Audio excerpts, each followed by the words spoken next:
Hello everyone! Today we'll be exploring the use of the editing toolbar in the newly updated AutoMeasure platform. When we click on Edit Takeoff, a list of editing tools will appear on the right side. Some of these tools are visible even before we enable editing. Let's go through them one by one. We have the option to move the takeoff anti-clockwise or clockwise by choosing this option. These are the default tools visible without enabling editing. You'll also find Select, Delete, and Move tools. These tools are pertinent to features such as points, lines, and polygons. They are commonly used to clean up drawings, reposition features, or correct mistakes. There's also the Add Count option, which can be used to add any points using this option. Additionally, we can see the Markup tool, which allows for internal annotation, notes, or visual highlights to aid collaboration without affecting quantities.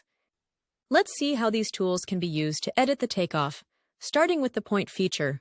For example, if we want to add any points in the takeoff, we need to select the feature to create, click on it, and click Add Count.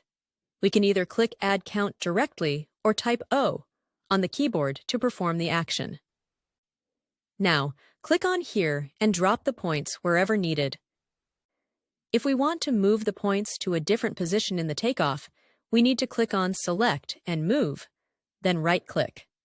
This allows us to move these points wherever we want in the takeoff. To delete a point, select the points to delete and click Delete. Now, let's explore the Line Feature option. Clicking on Line Feature reveals all the relevant line features for editing. Here we can see Add Polyline. With the help of Polyline, we can create a free-form shape. This tool is ideal for extending utility lines, fences, or perimeter boundaries. To create a segment, which is a straight line, we can use this tool to draw a line segment or extend any utility lines.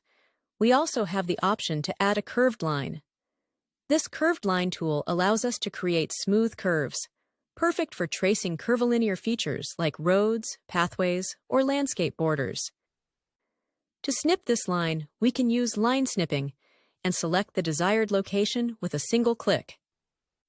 That's a quick rundown of how to use the editing toolbar for points and lines. We hope this helps. If you have any questions, please let us know. Thank you.